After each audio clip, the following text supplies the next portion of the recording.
Chapter 4. General had been with Professor Tan since he was still a student.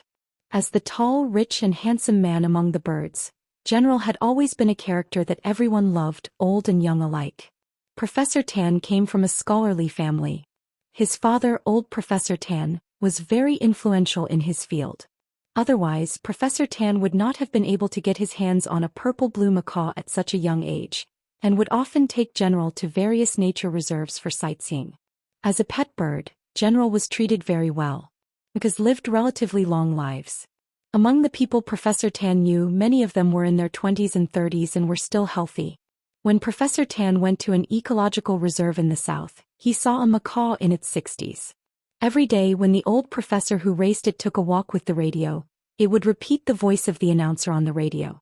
Later, when Professor Tan taught at Tsinghua University, General also stayed with him at the East Side family compound of Tsinghua University for a few days every year. As it grew older, General's intelligence had been increasing.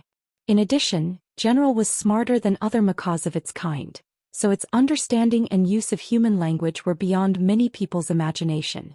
In terms of eloquence, the myna, brother wasp and other macaws might not be as eloquent as the macaw.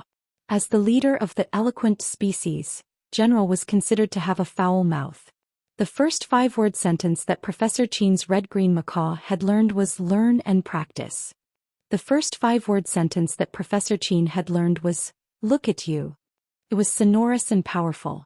It was obvious that General was talented in the art of foul mouth. Professor Tan, who was still a student at that time, was so angry that he wanted to strangle General and ask, why can't you learn better? In the morning, the red-green macaw at old Professor Tan's house would say, good morning to old Professor Tan who had just woken up, and General would crow at old Professor Tan who was still lying in bed. At that time, there was a family in Professor Qian's neighborhood who was sent a few chickens by their relatives. Although they didn't want to raise them, they didn't slaughter them all at once. They put them on the balcony and made a simple cage. Among them there was a rooster. That rooster crowed every morning. General also learned from this rooster. However, the crow that the General learned was a little out of place. In Professor Tan's words, it was like a rooster that had been castrated but not completely castrated. It was a little hysterical and breathless. It was uncomfortable to listen to. No matter how good a dream was, it would be a nightmare, let alone continue to sleep. Later on, that family slaughtered all the chickens and there were no more crows in the neighborhood. In addition, the Tan family intentionally went out to isolate the General from the chickens. Only then did the General change his bad habit. Otherwise, after he went to Tsinghua University, the people in the eastern courtyard would be the ones to suffer. General had a lot of hobbies. One of the more prominent ones was that it liked to bite cat ears. This was probably related to the fact that it was bullied by cats when it was young. Another habit that people both loved and hated was singing. When Professor Tan was still a student, he didn't have much time to take care of General. Therefore, General spent most of its time with old Professor Tan and his wife.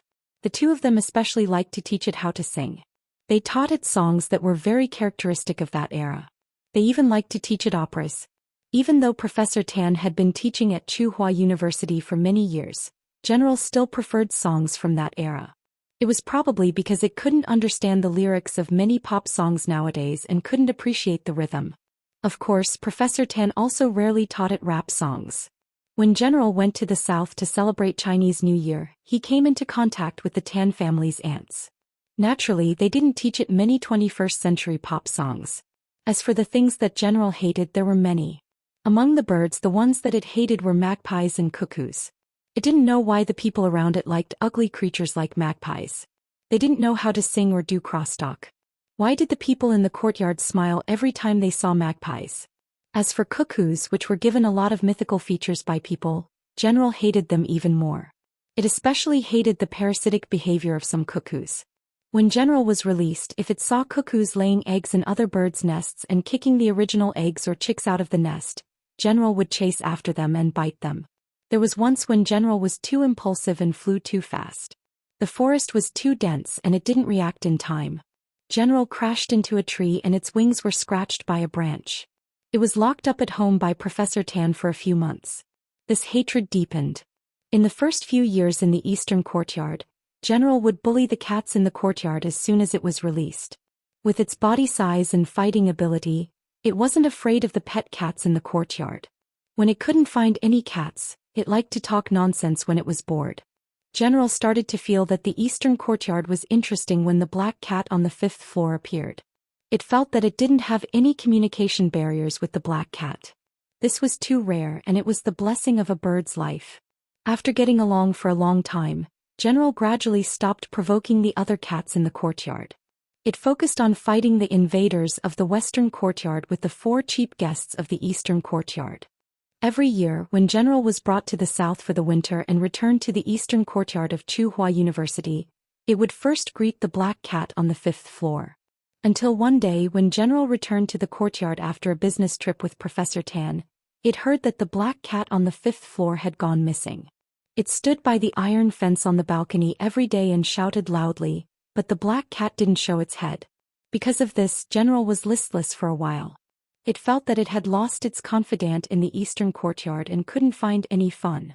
However, after a period of time, the General found a new source of amusement. This made the General, who had been listless all this time, tremble again. On the 3rd floor, Mao sat in front of his laptop and played games. Next to him was a can of beer and a box of chicken wings. His daughter was brought to her grandfather's house by his wife, and they were going to stay there for a while. Mao wanted to go with them, but it was chased back after a few days. Yuan Er's grandfather was a cultural researcher. Every time Yuan Er went over, he would test her on her knowledge. Knowing that his little granddaughter knew a lot, the old man was quite happy at first, but gradually the old man's face fell. What did it mean to chop wood but to sharpen a knife? What did it mean to be a man of integrity? What did it mean to be a man of virtue? The old man was so angry that his beard was almost pulled off. Before his little granddaughter was led astray, the old man decided to straighten her out himself. As for Mao, who taught these things, it was chased back by the old man. At this moment there were only Mao and Black Rice in the house. Playing games, watching movies and drinking alone at home was not bad. Black Rice was there to keep them company. Besides, when school started in September, their daughter would come back. These days would pass in the blink of an eye. It wasn't hard. Mao won around and swayed its legs proudly. It picked up the can of beer and drank a few mouthfuls. Just as it was feeling proud, Mao heard a stifled voice singing from outside. My house is on the Lus slope, the wind blows over the slope. It was the B*T upstairs. The next moment another voice shouted. Whether it's the northwest wind or the southeast wind, it's my song, my song. It was the brat who just moved in from the 4th floor. Song my ass. Crack crack crack. Mao squeezed the can of beer until it was twisted. The joy of winning a round was completely destroyed by this chorus. He smashed the can of beer onto the ground. Damn it, I can't live like this anymore. Ever since the brat from the 4th floor moved in a few days ago, this kind of affectionate duet happened frequently. Yesterday he sang Childhood. What the hell did the bird know about childhood? The day before yesterday he sang Birds on the Tree in pairs. Damn it, Mao got goosebumps when he heard it. The day before yesterday he sang A Cut of Plum. It was August and Tsinghua City was so hot that it was smoking. Even if you took off all your clothes you would still find it too hot. No matter how well he sang, Mao couldn't understand the concept of snowflakes fluttering in the north wind.